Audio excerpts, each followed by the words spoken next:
Hello friends, the Ayurvedic mentor या YouTube चॅनलमध्ये आपलं स्वागत आहे. तर आपण लास्ट लेक्चरमध्ये आपण सांख्य दर्शन बघितलं. आपण दर्शनचं निरूपणचं आपण निरुक्ती वगैरे बघितली, व्याख्या बघितली, आस्तिक दर्शन, नास्तिक दर्शन ते बघितलं. सांख्य दर्शनमध्ये आपण काय काय बघितलं आपण आता एकदा क्विकमध्ये रिवाईज करू. म्हणजे आपल्याला योग दर्शन काय होते, योग दर्शन आपल्याला हे म्हणजे अजून व्यवस्थित समजेल. सांख्य दर्शन काय होते की पहिलं त्यांनी काय म्हणलं, सांख्यदर्शनकारांनी काय केलं, जी मूलभूत तत्व आहे त्यांना सर्वांना संख्येमध्ये विभाजन केलं, म्हणून त्यांना काय केलं, म्हणून त्यांना काय म्हणतात, सांख्यदर्शन म्हणतात. ठीक आहे, हे झालं. नंतर त्यांनी काय सांगितलं की उत्पत्ती झाली. त्यांचं म्हणणं आहे की त्व म्हणजे काय होते, तत् म्हणजे होते ब्रह्म आणि त्व म्हणजे होते जीव. तत्व आणि तत् आणि जीव हे काय वेगळे नसून एकच आहे. तत्व म्हणजे काय होते, तत् म्हणजे होते कारण आणि तत्व म्हणजे होते कार्य. ठीक आहे, कारण आणि कार्य हे वेगळे नसून एकच आहे.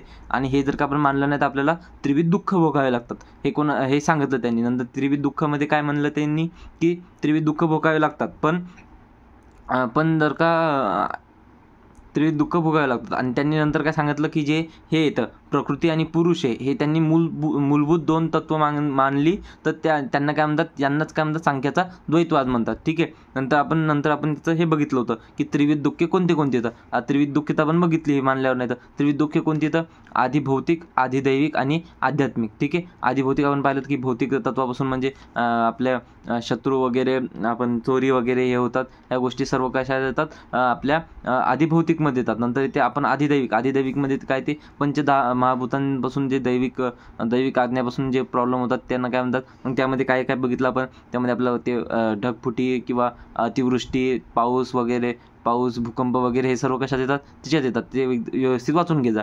नंतर नेक्स्ट पॉईंटमध्ये काय ते आध्यात्मिक दुःख म्हणजे काय होते, जे आपल्या शरीराअंतर्गत जे राहते त्या कारणांपासून होणारे दुःख काय, आध्यात्मिक दुःख. मग हे कोणते राहतात, हे दोन प्रकारचे राहतात.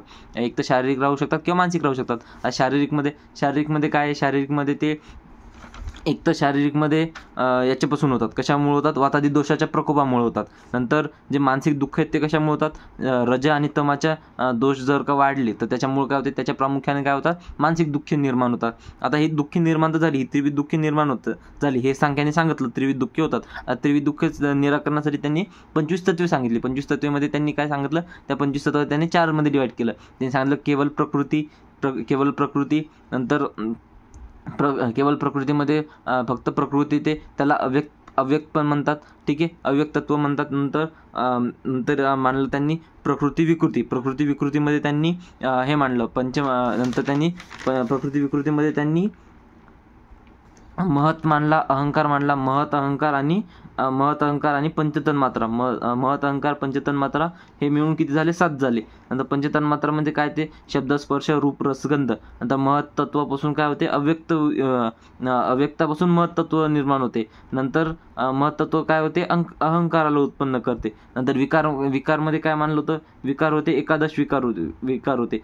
विकारमध्ये काय ते एकादश इंद्रिय आणि पंचमहाभूत म्हणजे 16 विकार येतं टोटल. नंतर न प्रकृती न विकृती म्हणजे पुरुष येते. नंतर सृष्टी उत्पत्तिक्रम सांगितलं त्यांनी, 25 पदार्थ सांगितले. त्यामध्ये प्रकृती, पुरुष, नंतर त्याच्यापासून महत्पासून अहंकारापासून 3 गुण होतात, सत्व, रजतम. मग सत्वतमापासून सत्व आणि रजापासून एकादश इंद्रिय बनतात.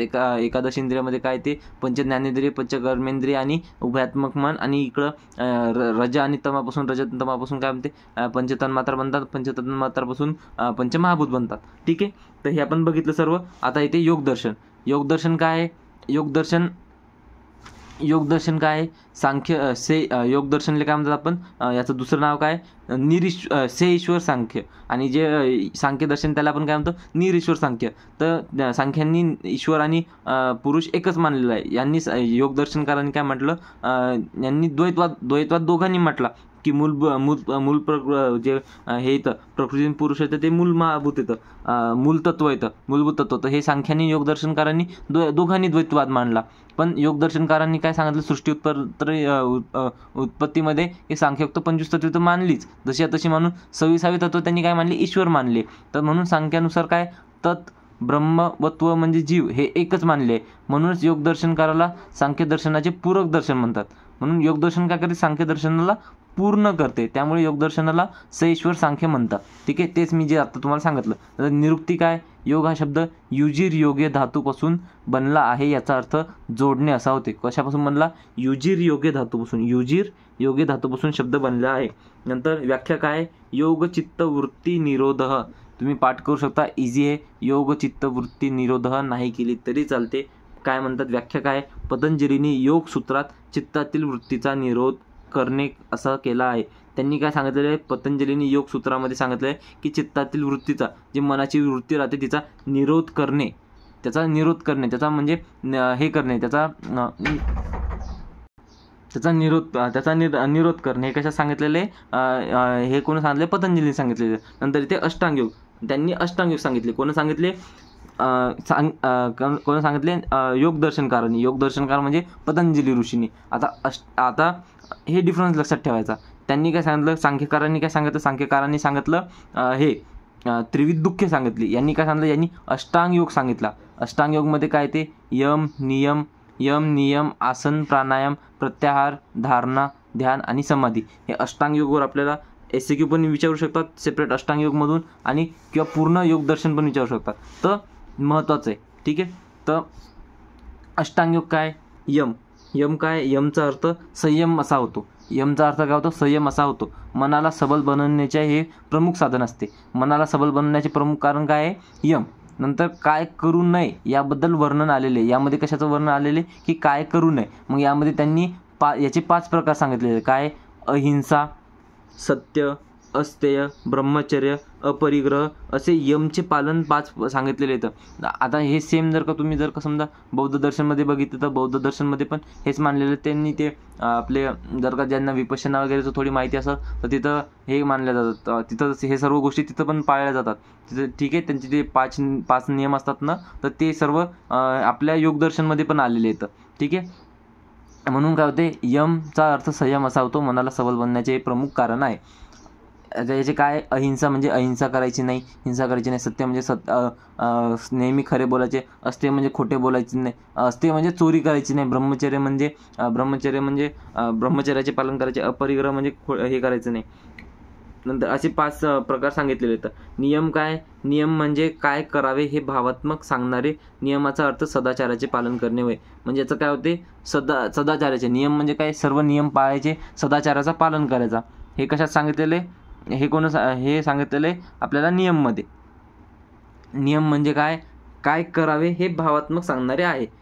शौच काय, शौच म्हणजे मनाची शुद्धता. शौच म्हणजे शुद्धता, ही अंतर्गत व बाह्य अशी उभयविध. अंतर्गत शुद्धता ही अशुभ भावनाच्या त्यागाने होत असते. स्नानादी उपक्रमाने शरीराची म्हणजे काय, शौच म्हणजे काय, शरीर शुद्ध करणे, शरीराची शुद्धता करणे. आता शरीराची शुद्धता ही 2 प्रकारे होते, अंतर्गत पण होते, बाह्य पण होते. याला काय म्हणतात, याला उभयविध म्हणतात. ठीक आहे, याला काय म्हणतात, उभयविध. तर आता अंतर्गत शुद्धता कशामुळे होते, अशुभ भावनाच्या त्यागाने, म्हणजे जी निगेटिव्हिटी ती दूर केल्याने काय होते, मनाची शुद्धता होते, म्हणजे अंतर्गत शुद्धता होते. आणि स्नानादी उपक्रम म्हणजे आंघोळ वगैरे केल्याने काय होते, शरीराची शुद्धता होते, म्हणजे बाह्य शुद्धी होते. ठीक आहे, नंतर इथे सेकंड इथे संतोष. हे काय, तर आपण नियम बघत आहे. आधी काय बघितलं, यममध्ये आपण 5 गोष्टी बघितल्या. 5 प्रकार काय सांगले यमचे, अहिंसा, सत्य, अस्तेय, ब्रह्मचर्य, अपरिग्रह. ठीक आहे, नंतर आपण बघितला सेकंड पॉईंट बघितला नियममध्ये काय येतं, नियम काय करावे याचे 5 येतं. ठीक आहे, पहिला काय, शौच म्हणजे शुद्धता कोणती, 2 प्रकारची, अंतर्गत आणि बाह्य. अंतर्गत शुद्धता कशानं करावं, अशुभ भावनाच्या त्यागाने. स्नानादी आणि बाह्य शुद्धी कशानं करावं, स्नानादी उपक्रमाने. ठीक आहे, नंतर इथे सेकंड पॉईंट इथे संतोष म्हणजे काय होते, समाधानी वृत्ती ठेवणे म्हणजे काय, नेहमी आनंद राहणे, जे आपल्याला जेवढं भेटलं त्याच्या समाधानी राहणे, हे काय, संतोष आहे. हे नियम पाळायचे आपल्याला. कशासाठी, आपल्याला जर का हे सर्व कशात सांगितलेले, हे अष्टांग योग सांगितलेले. हे कोणी सांगितलेलं, तर योगदर्शनकारांनी म्हणजे कोणी सांगितलेले, पतंजली ऋषींनी. आपल्याला हे सर्व कशाला माहीत पाहिजेत. यालाच काय म्हणतात, सईश्वर सांख्य. ठीक आहे, आणि हे सईश्वर सांख्य काऊन म्हणतात, कारण की हे सर्व कशासाठी होते, मोक्ष प्राप्तीसाठी होते. हे सर्व कशासाठी होते, याचा जे शेवटचा पॉईंट आहे ते हे समाधी म्हणजे काय, आपण मोक्ष प्राप्तीसाठी, म्हणजे आपण हे सर्व कशासाठी करत आहे, ईश्वराची आपल्याला दर्शन व्हावं, ईश्वराची प्राप्ती व्हावं, याच्यासाठी आपण हे सर्व नियम सांगितलेले आहेत. हे कॉमन लक्षात ठेवायचं, योगदर्शन कशासाठी येतं. नंतर आता योग तर आपल्याला सर्वांना माहीतच आहे, पतंजली ब्रँड म्हणून पतंजली तर तुम्हाला माहीतच आहे. ठीक आहे, नंतर इथे संतोष समाधान म्हणजे समाधानी वृत्ती ठेवणे. नंतर येते तपस. तपस काय, शरीराला व मनाला पीडा देणे किंवा व्यायाम करणे.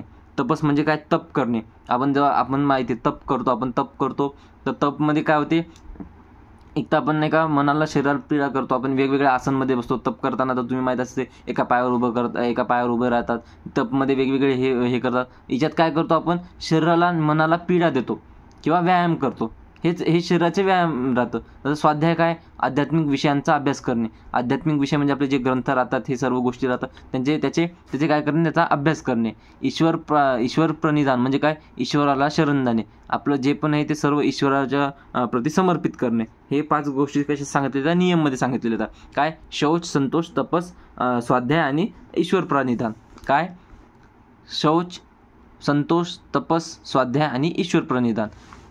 8 योग कोणते, यम, नियम, आसन, प्राणायाम, प्रत्याहार, धारणा, ध्यान, समाधी. काय, यम, नियम, आसन, प्राणायाम, प्रत्याहार, धारणा, ध्यान, समाधी. यम नियम सारखे. आसन प्राणायाम, आसन करण्यासाठी आसन लागते, आसन प्राणायाम. नंतर प्रत्याहार, प्राणायाम प्रत्याहार. नंतर येते धारणा, ध्यान, समाधी. अष्टांग योग याच सिक्वेन्समध्ये पाठ करायचे. रिपीटेडली वाचत राहायचं. मी पण रिपीट का करते, त्याच्यासाठीच रिपीट करत आहे. यममध्ये काय, तर 5 गोष्टी येतात. अहिंसा, सत्य, अस्तेय, ब्रह्मचर्य, अपरिग्रह. ठीक आहे. नंतर नियम काय, नियममध्ये 5 गोष्टी येतात. शौच, संतोष, तपस, स्वाध्याय, ईश्वर प्रणिधान. तर आता शौचमध्ये काय, दोन प्रकारे, अंतर्गत शुद्धता आणि बाह्य शुद्धता. अंतर्गत कशानं होईल, जे अशुभ विचार आहे ते त्याच्या त्यागाने होईल. आणि अंतर्गत शुद्धता, बाह्यगत शुद्धता कशानं होईल, स्नानादी उपक्रमाने. ठीक आहे. संतोष म्हणजे काय, समाधानी राहणे, नेहमी आनंदी राहणे. तपस म्हणजे काय, शरीराला व मनाला पीडा देणे किंवा व्यायाम करणे. स्वाध्याय म्हणजे काय, आध्यात्मिक विषयांचा अभ्यास करणे. ईश्वर प्रणिधान म्हणजे काय, ईश्वराला शरण जाणे. आता आसन, आता तिसरा पॉईंट येते आसन. यम नियम, आता तिसरा येते आसन. आसन म्हणजे काय, शरीराला खूप कष्ट पडणार नाहीत अशी अवस्था होय. ज्यात काय ते पद्मासन, भद्रासन, वीरासन, चक्रासन असे वेगवेगळे आसन येतं. हे आपण आसन बघितलेले येतं. ठीक आहे. आपण जे योग करतो, योगमध्ये वेगवेगळे आसन येतात. ठीक आहे. आसन म्हणजे काय, शरीराला खूप कष्ट पडणार नाही अशी अवस्था होय. ठीक आहे. नंतर इथे प्राणायाम काय, श्वासाचे नियम आपल्याला माहिती आहे. प्राणायाम आपण करतो, भरपूर जणांना आता माहिती. प्राणायाम काय, श्वासाचे नियमन करणे म्हणजे श्वासाच्या इनहेल आणि एक्झिलेशनवर आपण ध्यान ठेवणे, म्हणजे श्वासाच्या याच्यावर आपण कॉन्सन्ट्रेशन करणे. हे काय, ते प्राणायाममध्ये. नंतर इथे प्रत्याहार म्हणजे काय, इंद्रियांना त्याचा विषयापासून दूर ठेवणे, म्हणजे मनाच्या अधीन करणे. म्हणजे काय, आपले जे पंच इंद्रिय आहेत हे प्रत्येक गोष्टी किंवा नवीन गोष्ट म्हणजे जिभेला चवची, म्हणजे वेगवेगळ्या गोष्टी आपल्याला खायची सवय राहते. मनाला डोळ्याला काहीतरी चांगल्या गोष्टी पाहायची सवय राहते, मनोरंजनाची सवय राहत असते. हे काय, तर हे प्रत्येकाचे विषय आहेत. हे काय, पंच इंद्रियाचे 5 विषय राहतात. हे विषय काय राहते, आपल्याला याच्यापासून दूर करायचं, म्हणजे आपले जे 5 इंद्रिय ते आपल्या मनाच्या ताब्यात ठेवायचे, म्हणजे आपल्या ताब्यात ठेवायचे, ते आपल्या मनानुसार चालले पाहिजेत. ठीक आहे. याला म्हणतात प्रत्याहार. आपल्याला काय करायचं, त्याचा प्रत्याहार करायचा, म्हणजे आपल्याला त्याला आपल्यासोबत न्यायचं, आपल्या मनावर चालायचं. ठीक आहे. नंतर इथे धारणा म्हणजे काय होते, चित्त कोणत्याही एका गोष्टीवर स्थिर करणे. म्हणजे आपली जे पण धारणा म्हणजे काय, धारण करणे. आपण काय करायचं, आपलं एका गोष्टीवर आपलं चित्त म्हणजे आपलं मन सर्व एका गोष्टीवर कॉन्सन्ट्रेट. पहिल्यांदा काय करायचं, सर्व इंद्रिय आपल्या मनाच्या ताब्यात ठेवायचे. मग मन कुठे ठेवायचं, मन एका गोष्टीवर आपण स्थिर करायचं. ते आपण भगवंतावर स्थिर करू शकतो, एखाद्या जपवर स्थिर करू शकतो, काही करू शकतो. नंतर इथे ध्यान म्हणजे काय, जे आपण धारणा केली, आता धारणावर आपण एका गोष्टीवर स्थिर केलं, आता त्याच्यावर त्याची नाही का अजून त्याच्यावर ध्यान द्यायचं, म्हणजे काय, अजून दृढीकरण करायचं, म्हणजे त्याला अजून बळ द्यायचं.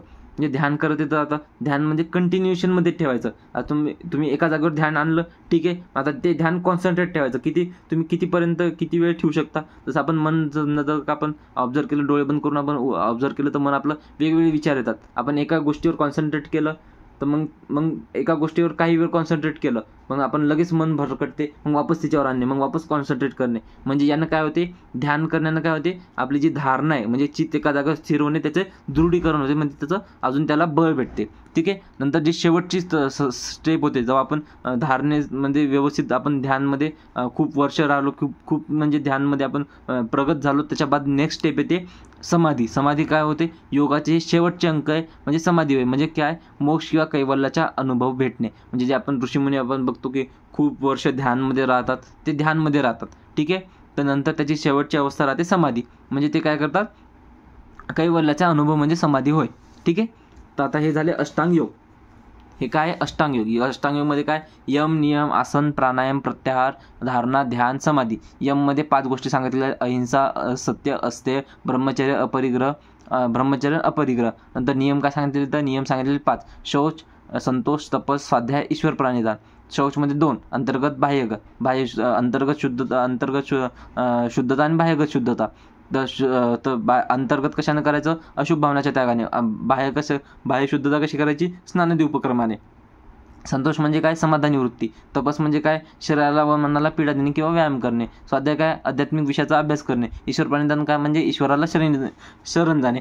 नंतर आसन म्हणजे काय, खूप कष्ट पडणार नाही अशा आसनमध्ये बसायचं. पद्मासन, भद्रासन, वीरासन, चक्रासन हे नाव आपण ऐकलेलं येतं. ठीक आहे. नंतर येते प्राणायाम काय म्हणजे श्वासावर ध्यान ठेवायचं, श्वासाच्या नियमनावर ध्यान ठेवायचं. प्रत्याहार म्हणजे काय, इंद्रियांना आपल्या ताब्यात ठेवायचं, इंद्रियांना मनाच्या अधीन, इंद्रियाचा त्याच्या विषयापासून दूर ठेवायचं म्हणजे मनाच्या अधीन करायचं. नंतर जे मन जेव्हा आपल्या कंट्रोलमध्ये झालं तेव्हा मनाच्या अधीन जर का सर्व इंद्रिय आले तर मग मन एका गोष्टीवर स्थिर करायचं, त्याला काय म्हणतात, धारणा. आणि नंतर ध्यान म्हणजे काय होते, धारणेचे आपण दृढीकरण करतो, त्याला ध्यान म्हणतात. आणि योगाचे जे शेवटचे अंग राहते ते समाधी होते, म्हणजे त्यात काय होते, आपल्याला मोक्ष किंवा कैवल्याचा अनुभव भेटते.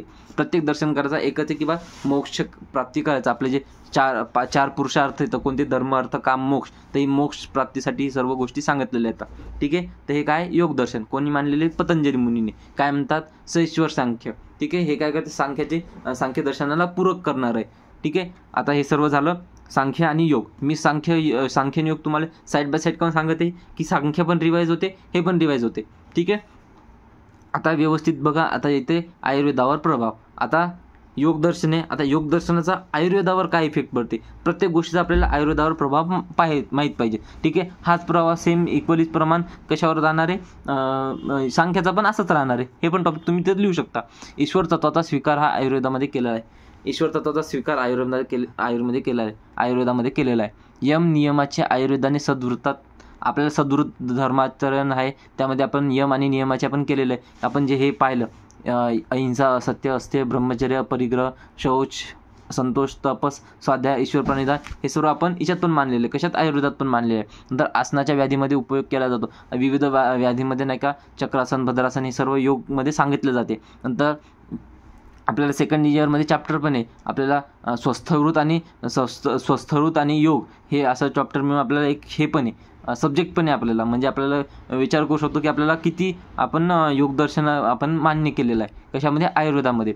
प्राणायामचं कशा, रोग चिकित्सामध्ये श्वास, हृदयरोग, ज्याला हृदयाचे प्रॉब्लेम येतं, ज्यांना श्वासाचे प्रॉब्लेम येतात, त्यांना आपण रेग्युलरली प्राणायाम म्हणजे काय, श्वासाच्या नियमनावर ध्यान ठेवतो. शौच म्हणजे स्वच्छता, म्हणजे दिनचर्या अध्यायामध्ये आपल्याला सांगितलं, शौचविधी, सर्व स्नान वगैरे करणे, हे सर्व आपल्याला दिनचर्या अध्यायामध्ये आपल्याला वर्णन सापडते. आपल्याला अष्टांग हृदयाच्या म्हणजे दिनचर्या अध्याय कुठला पण घ्या तुम्ही, अष्टांगमधला घ्या, चरकमध्ये घ्या, असं प्रत्येक गोष्टीमध्ये सांगितलेलं आहे. ठीक आहे. ते हे कशा आहे, आयुर्वेदावर प्रभाव. आता इथपर्यंत झालं. आपण काय बघितलं, सांख्य दर्शन आणि योग दर्शन. आता नेक्स्ट लेक्चरमध्ये आपण पुढचा टॉपिक बघू. ठीक आहे.